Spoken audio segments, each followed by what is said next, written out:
If you were to ask most people who invented the chainsaw, they'd likely say, Probably some lumberjack named Hank who got tired of using an axe.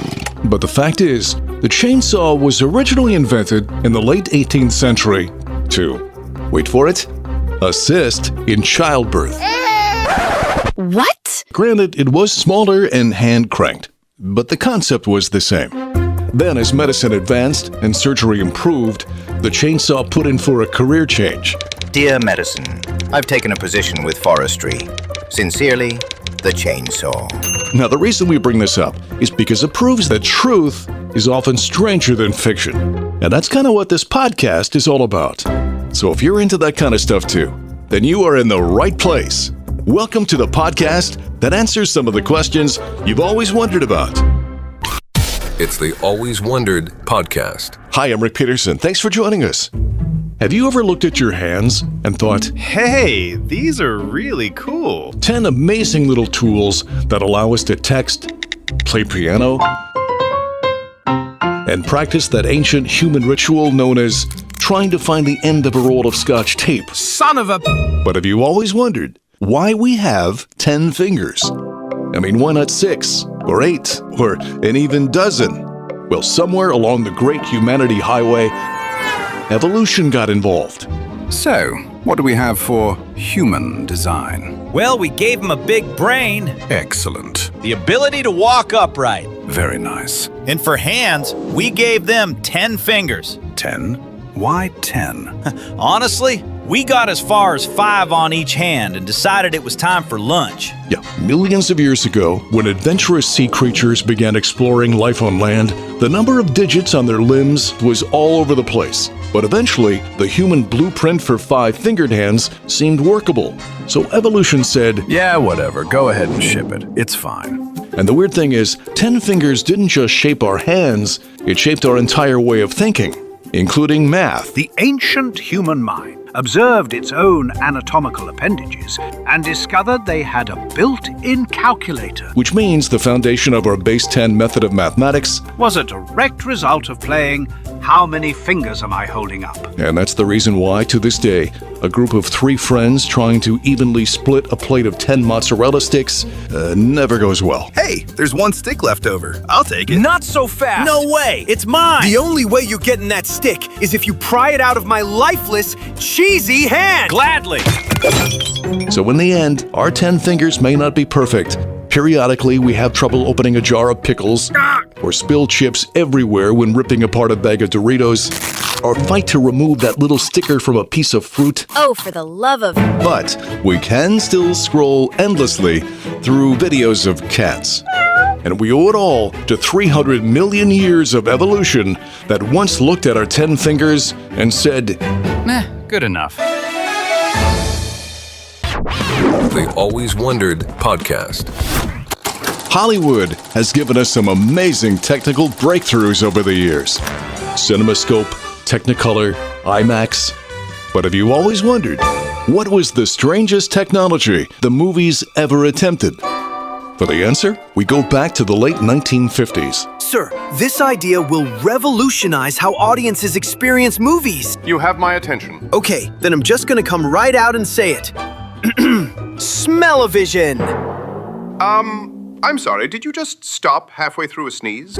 Smell-o-vision was the brainchild of inventor Hans Lobby and producer Mike Todd Jr. Picture it, sir. A character cooks a steak. You smell a steak. Intriguing. A flower appears on screen. You smell flowers. Go on.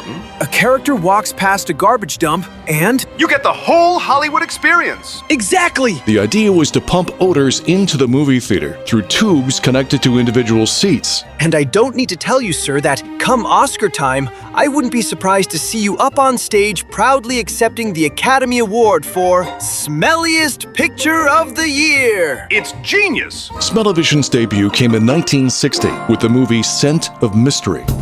But there was a problem. Honey, we're watching a car chase, but why am I smelling a bakery? Maybe the car runs on cinnamon rolls? It turns out the timing of the system was less than perfect. And the other drawback? Unlike movie scenes, smells don't just disappear when the director yells, "Cut!" They linger. Honey, now I smell roses, coffee, gunpowder, and a locker room. Oh, that last one is probably on me. I just kicked off my shoes. Due to the exorbitant cost and disastrous reviews, smell-o-vision disappeared almost as quickly as it arrived. But it didn't stop Hollywood from trying to make movies more immersive. Since then, they gave us 3D glasses, CGI, motion seats, and there's just no telling what may be next. Sir, forget everything else. This is the next big thing. What would you say to Taste-O-Vision? Interesting. And if you play your cards right, there may be an Academy Award in your future for not only Best Picture and Best Screenplay, but also Best Use of Garlic. Brilliant. It's the Always Wondered podcast. There are certain things in life that we accept without question. The sun rises in the east, dogs chase squirrels, and apparently, if you have superpowers, you somehow decide, I can fly! I can lift a car! I can see through walls! And now, I'm going to wear my underwear over my pants! So have you always wondered why superheroes wear their underwear on the outside? I mean, what if your neighbor showed up looking like that? Frank, why are you wearing your laundry backwards? You've heard of deconstructed desserts, right? Yeah. Well, I call this deconstructed fashion. Well, believe it or not, this bizarre attire choice actually does have a history. Back when comic book superheroes were first appearing, artists were looking for a way to show readers that these characters were incredibly strong.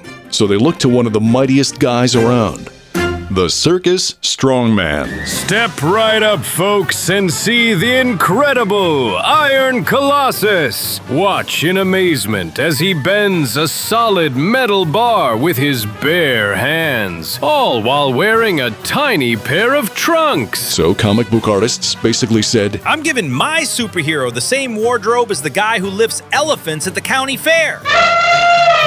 And just like that, the superhero uniform was born. But here's the funny thing. Eventually, superheroes became so famous for wearing those little outside-the-pants trunks, if artists ever tried to change the design, it became a huge controversy. Wait a minute. Superman doesn't have his red underwear anymore? No, but he still has super strength. I don't care.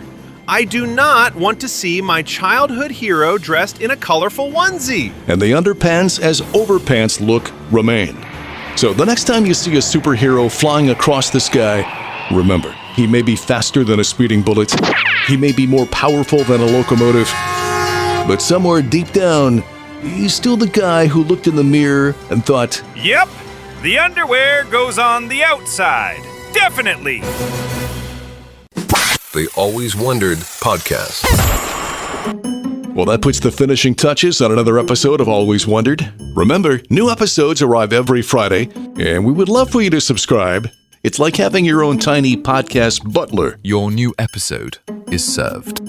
All right. As always, we leave you with one to ponder. Have you always wondered, why is it when someone is told not to look down, the first thing they do is look down? It happens all the time. So until next time, stay curious and keep wondering. I'm Rick Peterson. Thanks for listening. The Always Wondered podcast. If you like what you hear, please subscribe, leave a 5-star rating, and a review. Listen on Apple Podcasts, Spotify, or wherever you get your podcasts. Feel free to offer suggestions for future topics or simply reach out to alwayswonderedpodcast@gmail.com.